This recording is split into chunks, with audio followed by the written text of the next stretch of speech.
there are serial murder cases that never became front-page news. Not because they were less brutal, but because the victims were black, poor, homeless, or lived in silence. In the files, dozens of names disappeared without society ever knowing. These are the black serial murder cases that you have never seen. If a detail in this file chills you, leave the number 1 in the comments. And if you want to continue opening the files never told before, subscribe to the channel. Florida, early 1970s. The grass fields near Fort Lauderdale sometimes revealed the body of a young woman, clothing disordered, marks of strangulation on the neck. Residents in the poor neighborhood north of the city had grown accustomed to such scenes, no longer surprised. Police noted it, filed it, then left it in the cabinet. The cases occurred in succession, but the records never connected. In that neighborhood, there was a man named Lee Mosley. He wandered, often smiled harmlessly, spoke haltingly. People called him slow-minded. Children sometimes mocked him. Adults shook their heads and moved on. In the eyes of the community, he was not a threat. But in forensic reports, the traces on women's bodies showed a familiar hand repeating the same act. Born in 1947, Mosley grew up in a poor family, failed in school, and was early recorded as having intellectual impairment. Medical reports from his youth described him as unable to keep up with normal communication, prone to sudden outbursts. But no one paid attention to the possibility that he might become a predator. By the time he reached his 20s, he began disappearing at night. By morning, new missing person reports were filed at the police station. A familiar method. He selected young women, often black, living alone or in poor areas. He attacked, assaulted, then used cloth, rope, or his own hands to strangle. The victims' bodies were left in empty lots, bushes, away from crowded places. The same pattern repeated for years without being stopped. Fort Lauderdale police once listed him as a suspect. At one point, Mosley was arrested and brought into the interrogation room. He stared down at the table, unresponsive. The report stated, "Suspect shows signs of mental illness, unable to answer questions." The court later declared him incompetent to stand trial. He was sent to a psychiatric hospital. But after a short time, he was released back into the community. And the cycle continued. For nearly 2 decades, at least 8 murders were proven to have Mosley's DNA. In reality, police suspected he could be linked to more than 40 cases. But no murder trial ever took place. He never received a formal conviction for taking dozens of lives. Each time he was arrested, the legal file closed with the line, "Incompetent to stand trial." In the memory of neighbors, Mosley was still just a man, walking aimlessly on the sidewalk, sometimes asking for a cigarette, sometimes smiling without reason. No one believed that he could turn the vacant lots around the city into places holding bodies. Even when newspapers reported that police suspected him of multiple assaults and murders, many still responded, "It can't be Eddie. He never hurt anyone." In 1987, he was confined long-term in a psychiatric hospital, not for murder, but for proven sexual assaults. In his final appearance before the court, the record transcribed the expert's statement. This is a dangerous man, but he cannot be held legally responsible. The murder cases remained blank. The families of the victims never received complete answers. Some waited 10 years before receiving a DNA result matching Mosley. But no conviction followed. They were forced to accept that the killer of their daughters had walked the streets for years, while the law called him harmless.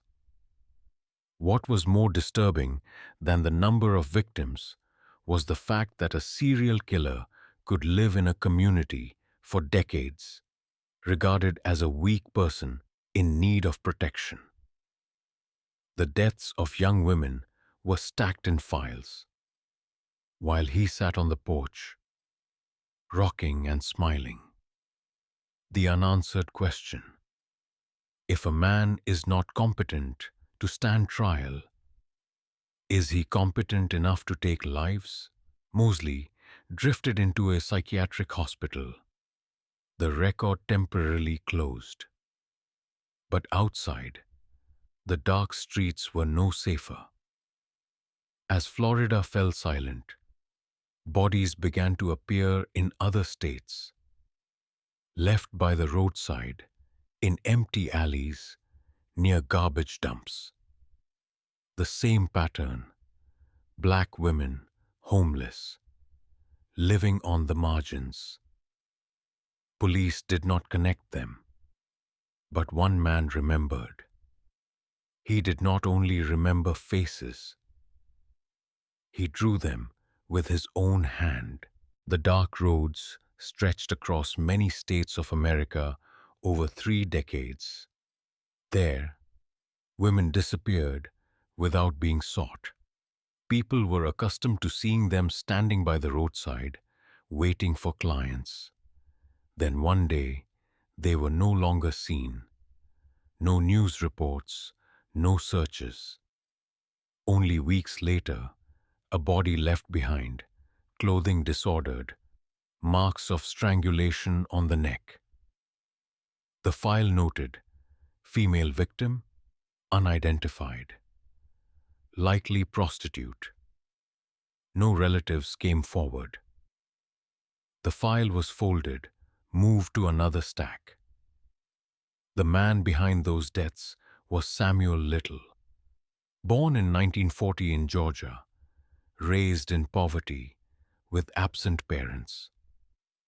He dropped out of school early, drifted, stole, and was repeatedly arrested for theft and fraud. But beneath the cycle of arrests and releases was a repeating habit.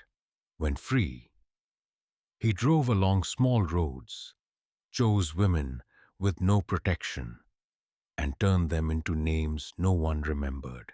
A familiar method: he brought the victims into his car, assaulted them, then strangled with his hands. No knife, no gun, no trace. Police often assumed they had died from drug overdose or accident. These women had already been abandoned by society. He knew it well. In later confessions he said, "I chose the ones no one would look for. If they disappeared, nobody called the police." For years, Little moved across the United States, from California to Ohio, from Florida to Texas. Everywhere, bodies of women were left in dumps, in alleys, by the roadside. Local police handled each case separately, without connection. He kept moving, kept killing, and no one stopped him. By 2012, he was arrested in Kentucky on a minor charge: drugs. When his DNA sample was taken, police found it matched 2 murders of women in Los Angeles in the 1980s. From there, the files began to expand. The FBI entered the case, piecing together names and disappearances One by one, Little faced the court, and for the first time, he began to speak. In the interrogation room, he sat silent, then said, "I killed more than you think." He confessed to 93 murders, not in one city, but across the United States. The FBI confirmed more than 50 of them with testimony and evidence. The rest remained in the void. What surprised investigators was his detailed memory. He recalled each face, each pair of earrings, each shirt. Little did not only speak, he drew. Sitting in his cell, he used pencil and watercolors to create dozens of portraits of women. Each picture came with a short account. She was at a bar. I took her. I strangled her. I left her by the highway. He gave the portraits to the FBI, calling them a way for them to be remembered. But many of the faces still never received names. The haunting element was not the number 93. It was the way he chose victims. Black women, addicts, homeless, street worker, women for whom no missing person report was filed, and no one came to claim a body. Society had turned them into Jane Does before he killed them. In FBI records, dozens of drawings carried the note, "Victim unidentified. No relatives have come forward." He died in 2020, in prison, at the age of 80. No public funeral, no mourning. But the portraits he drew remain in the files. Each face looks outward, but no one knows the true names. What was more disturbing than his record as the most prolific killer in American history was the fact that he had lived across the United States for more than 30 years, killing repeatedly without being stopped. The women he chose died twice, once in his hands and once in society's neglect. The unanswered question, without a name, is a death ever recorded? Little died in prison, his portrait still hanging silently in the files. But when he stopped drawing, the alleys of Los Angeles still held the bodies of women left behind. From the late 1980s into the late 1990s, another darkness was at work in South LA. No drawings, no confessions, only bodies abandoned in empty construction sites. The deaths repeated, identical, but no one joined them together. South Los Angeles, late 1980s. In alleys and abandoned sites, the bodies of black women began to appear. No one connected them. Each body was logged separately as an isolated event. On the neck, the same marks of strangulation. In the reports, the phrase repeated, "Victim shows signs of sexual assault. Cause of death, asphyxiation." Chester Dewayne Turner was born in 1966, raised in a poor district of Los Angeles. His childhood was unstable. His mother worked odd jobs, his father absent. Turner dropped out of school early, drifted with no steady work. Police files recorded petty crimes, theft, trespassing, disorderly conduct. But those charges did not reflect his true routine. When night came, he chose poor black women, often addicts, many homeless. He lured them, assaulted, then strangled. Over 10 years, at least 15 women disappeared from South LA. They were usually found in the same condition, left in alleys, behind trash bins, or in abandoned construction sites. The first recorded victim was in 1987, the last in 1998. During that period, the community remained unaware that a serial killer operated on their streets. What made the case more disturbing than imagined was not only the number, but the repetition stretched over more than a decade, inside a crowded city where police were everywhere. Because the victims were women from the lowest social ranks, their cries went unheard.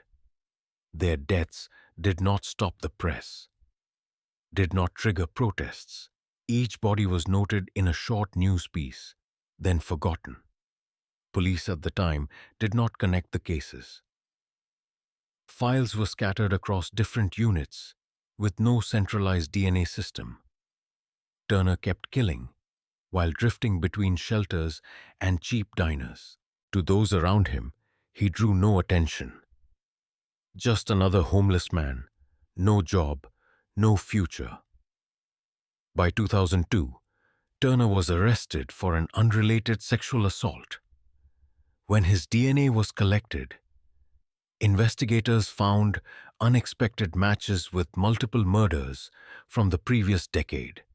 For the first time, the name Chester Dewayne Turner was placed beside the string of bodies left in South LA. The scattered files were now joined into one picture. In 2007, he went to trial, charged with killing 10 women. All died under the same pattern: assault, strangulation, body discarded. The court sentenced him to death. But it did not end there. In 2014, 4 more murders were proven to bear his DNA. The official count rose to at least 15 victims. In court, there was no confession. Turner stayed silent, denied, uncooperative. Prosecutors presented the details of each body, each DNA trace. The jury took little time to deliver the verdict. He was sentenced to death a second time. He remains on California's death row, with no prospect of release. But the haunting part is the gap left behind. Many deaths in South LA during the same period remain unsolved. Some bodies had no DNA, some files were lost. Investigators believe Turner may be linked to more than 15 cases. But evidence has disappeared with time. Families of victims never received answers. For more than a decade, a serial killer lived inside Los Angeles, killing poor black women, and no one recognized it. That is more disturbing than imagined. That in a city of bright neon lights, one could vanish without a sound. The alleys where bodies were once found have since changed. But in court records, there remains a long list of women who died in the same way. Cases still unresolved. The unanswered question: how many deaths were overlooked? And was the darkness of South LA at that time the work of only one man? Turner remains on death row, his file closed at 15.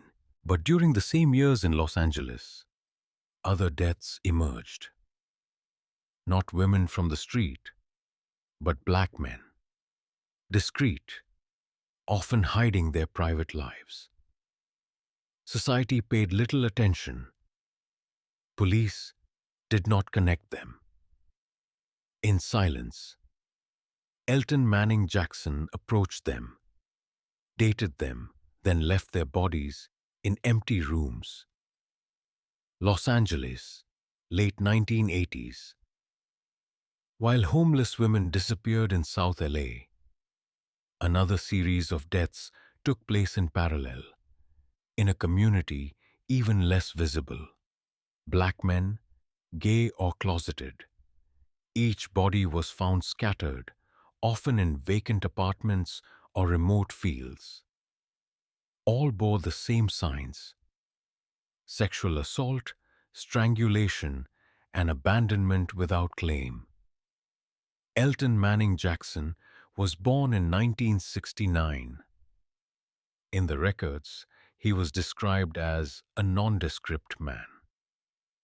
No steady employment, unstable life, known to appear in bars for the black LGBT community. There, he made acquaintances, appeared approachable, arranged dates. Afterwards, the men who went with him disappeared.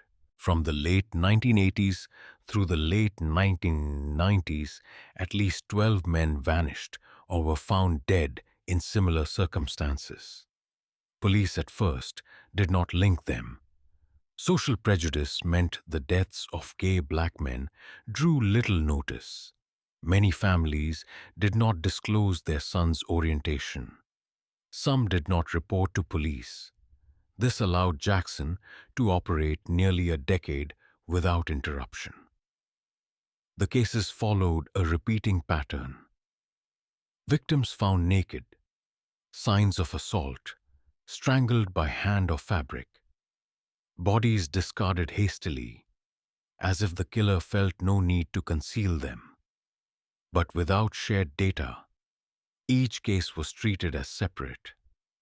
An investigator later admitted in the record, "We did not see the connection because data was not shared across units. Only when DNA began to be stored did we link them." Jackson was arrested in the late 1990s after a failed sexual assault. A DNA sample was taken and matched to multiple earlier murders. Only then did the 10-year sequence begin to emerge. In court, prosecutors read the list of victims. 12 names, most of them men who had lived in silence about their private lives, now printed on paper. Jackson sat motionless, without reaction. No confession, no explanation. The jury convicted him of multiple murders, sentencing him to life imprisonment. The haunting part remains the gap in the files. Some killings from the same period have never been tied to a perpetrator. Some victims were never formally identified. There is suspicion that the 12 were only the surface. But to this day, nothing further can be proven. The black LGBT community in Los Angeles had grown used to silence. They lived discreetly, not reporting to police when friends went missing. That silence gave Jackson space. A serial killer operated for nearly 10 years, choosing those least visible, and almost no one noticed. What was more disturbing than imagined was not only the number of victims, but that an entire community had been forced into silence by prejudice. In that gap, Jackson appeared, chose, killed, and left bodies behind. By the time police arrested him, the names had long lost the chance to be called. He is serving life without parole. The court records closed with lengthy sentences, but the blank spaces remain. How many disappeared without reports? How many deaths were never recorded? The empty rooms where bodies once lay now have new occupants.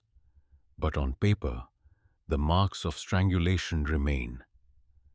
An unanswered question: how many men like Jackson exist, hidden within prejudice never named?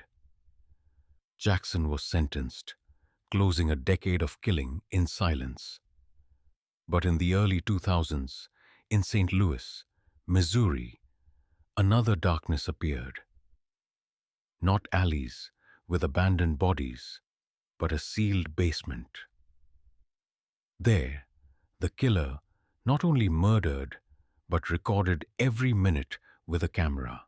Instead of silence, he created an archive of death. His name was Maury Travis. St. Louis, Missouri, early 2000s. On a street known as the Stroll, black women stood in lines, waiting for clients. They were addicts, homeless, with few to look for them if they disappeared. Over 2 years, many familiar faces on that street vanished. No one noticed. No major papers covered it. Only at times, police found a woman's body left by the roadside. Maury Travis was born in 1965. In the records, he was an ordinary office worker, former military, no significant criminal record. He lived alone in a house in suburban St. Louis.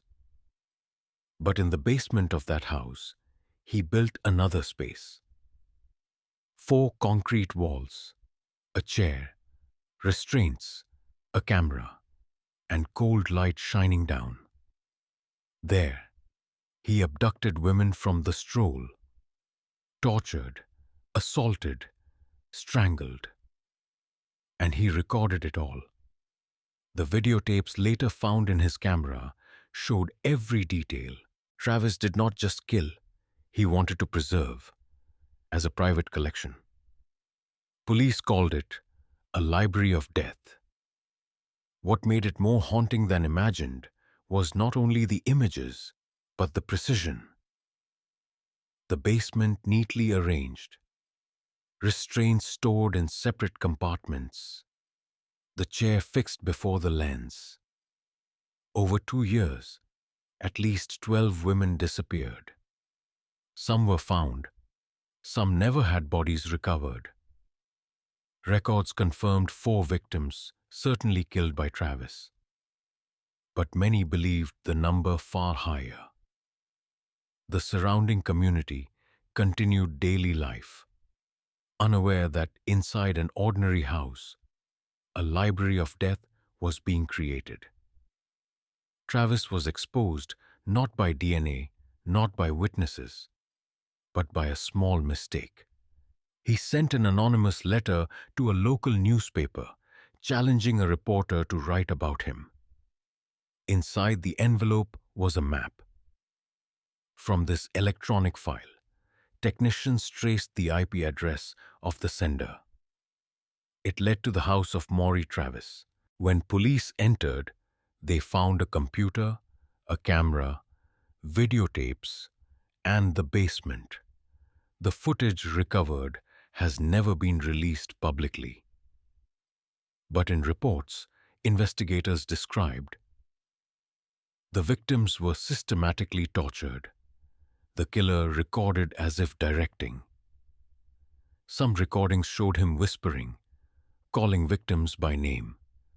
Before strangling, he created moments he knew no one but himself would ever see. In 2002, Travis was arrested and held awaiting trial.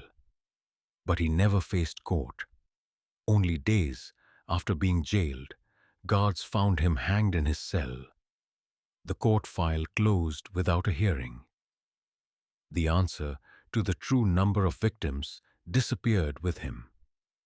What made this case more disturbing than imagined was the combination of violence and technology. No longer alleys or construction sites, but a basement with a camera, where death was carefully documented. And the fact that the killer ended his life before trial left only tapes, never released, as the record. In the memory of Saint of Louis, the Stroll still exists, but many faces never returned. No graves, no memorials, only videotapes stored in police archives, unseen by anyone else. Travis died, but the recordings remain. A silent library, unopened, undisclosed. And each tape stands as proof that there are serial murder cases of black victims that you have never seen. Across 3 decades, from Florida to Missouri, the deaths followed one another. All bore the same repeating mark, the tightening around the neck. Lee Mosley, called harmless, but leaving dozens of women in vacant lots. Samuel Little, in prison, drawing the unnamed faces. Chester Dewayne Turner, 15 women in South LA, dead in the silence of a city. Elton Manning Jackson, black men, gay, disappeared from a community forced to silence. And Maury Travis, who built a library of death in his basement, recording every final minute. Their victims shared the same traits: poor, black, homeless, living on the margins. Society did not search. The law did not protect. Only scattered case files remained, and names never spoken. Perhaps what is more disturbing than imagined lies not in the number of victims, but in the fact that these deaths happened over many years, in crowded cities, yet remained in darkness. If a detail in this file chills you, leave the number 1 in the comments. And if you want to continue opening files never told before, subscribe to the channel. In future episodes, we will encounter other names. Serial murder cases of black victims that you have never seen.